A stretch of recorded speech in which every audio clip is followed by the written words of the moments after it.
안녕하세요. 시시푸스의 책방지기입니다. 겨울도 이제 끝나가는 것 같습니다. 날씨가 많이 따뜻해졌는데요. 올 겨울은 이상기온 현상으로 무척 추운 날도 많이 있었는데요. 그래도 봄이 오는 걸 막지는 못하는 것 같습니다. 여러분들은 올 겨울 어떻게들 보내셨는지요? 다들 무탈하게 보내셨는지요? 오늘은 사이토 다카시 작가의 혼자 있는 시간의 힘이라는 책을 소개해 드리려고 하는데요. 사이토 다카시 작가는 현재 일본 메이지대 교수로 재직 중인데요. 이 책은 혼자 있는 시간을 어떻게 활용하느냐가 삶의 깊이와 성장을 좌우한다는 메시지를 담고 있습니다. 2015년 출간된 이후 꾸준히 사랑받아온 베스트셀러인데요. 이 책은 혼자 있는 시간을 두려움이나 외로움으로만 보지 않고 자기 자신을 단련하고 삶을 풍요롭게 만드는 중요한 자산으로 바라보게 해주는데요. 오늘은 책 내용 중에 제5장 누구에게도 휘둘리지 않는 내가 되기 위하여 중에서 고전에 의지하라 편을 낭독해 드리도록 하겠습니다. 자, 그럼 저와 함께 혼자 있는 시간에 힘을 만나러 가보실까요? 고전에 의지하라. 고독은 나와 위인들을 잇는 지하 수맥이기도 하다. 나는 그 사실에 큰 희열을 느꼈다. 괴테가 파고 다자이 오사무가 판 장대한 문화와 예술의 수맥은 깊고 넓어 막히는 법이 없다. 수맥을 향해 파 내려가다 보면 그들 또한 이전에 수맥을 판 누군가와 연결되어 있다는 것을 알 수 있다. 그렇게 지하 수맥에 내려가다 보면 대단한 사람들이 북적이는 어마어마한 흐름을 볼 수 있다. 그런 고독은 하나도 두려울 게 없다.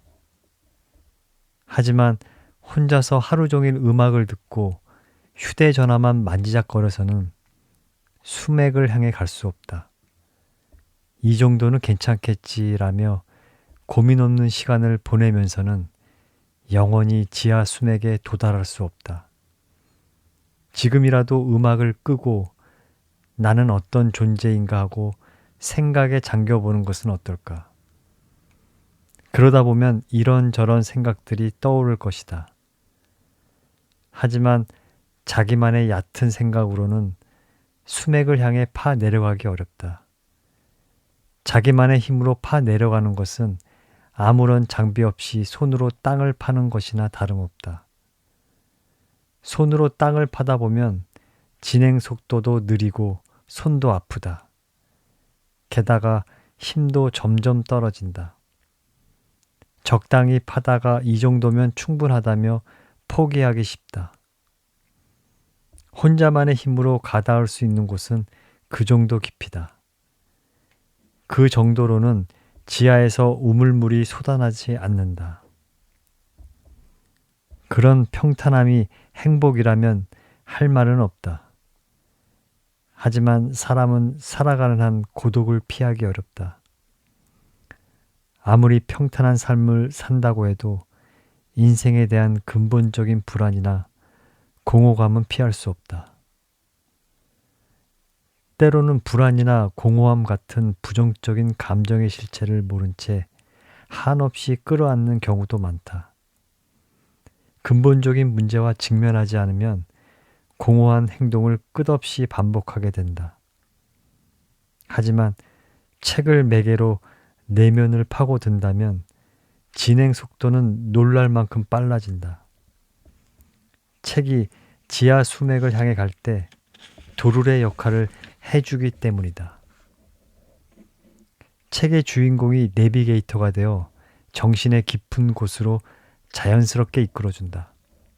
만일 어느 정도 자신이 기질이나 처한 상황에 맞는 주인공을 만난다면 자신이 맞이할 고독이 예행 연습을 할 수도 있다. 예를 들어 세르반테스의 돈키호테에 등장하는 돈키호테 데라만차는 고독의 대표적인 캐릭터다. 산초 판자라는 충직한 부하가 있었지만 돈키호테의 모든 것을 이해하고 있었다고는 말하기 어렵다. 돈키호테는 기본적으로 아무도 이해해 주는 이 없이 가는 곳마다 험한 꼴을 당한다. 그는 자신만이 망상 세계에 빠져 옴짝달싹 못하는 남성의 아이콘이기 때문에 그가 죽음을 맞는 순간에는 동정심마저 생긴다. 현실 세계에 적응하지 못하는 남자의 슬픔은 오늘날의 고독과도 통하는 부분이 있다.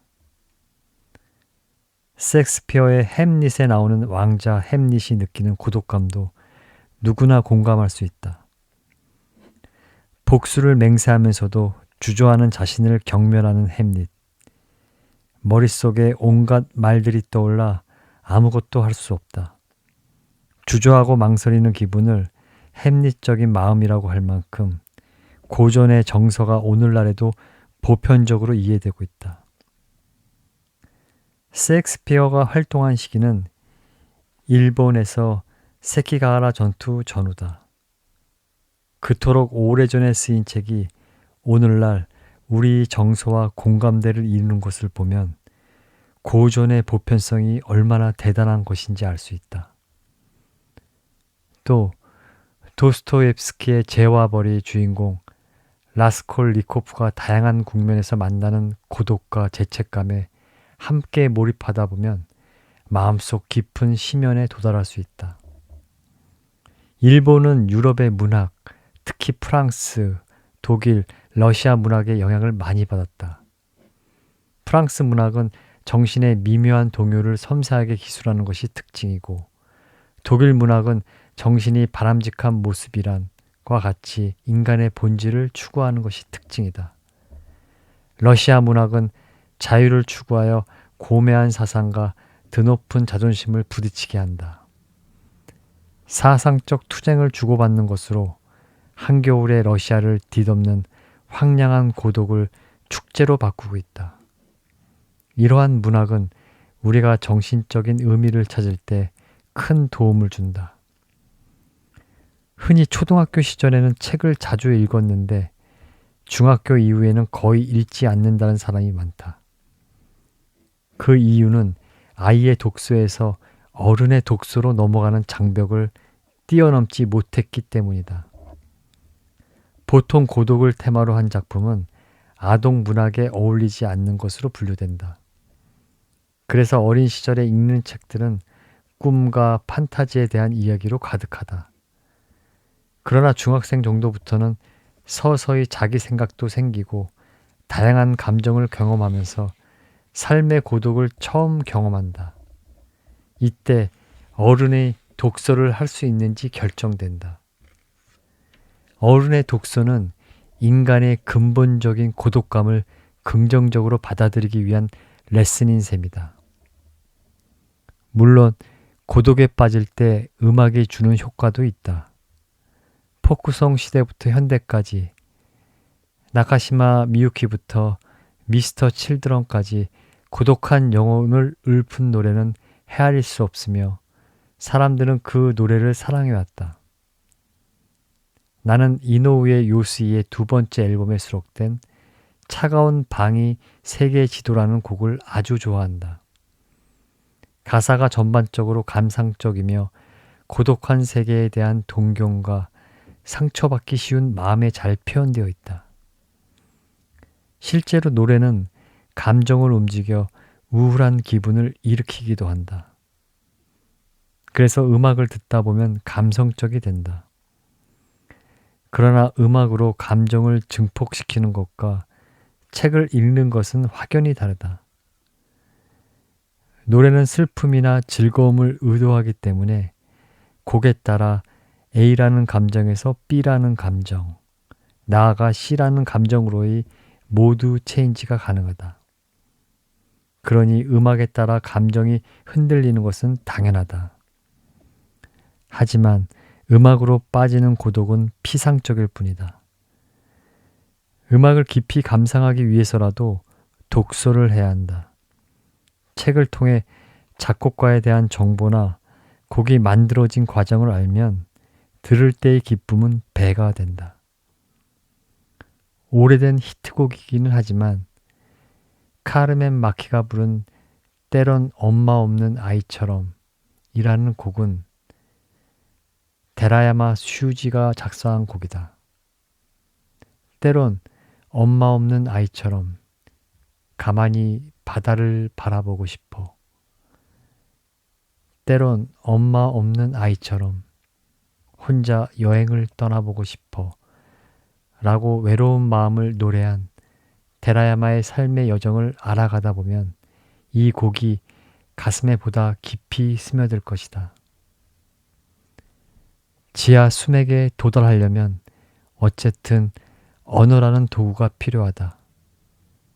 그러려면 소울메이트를 찾는다는 기분으로 독서해야 한다.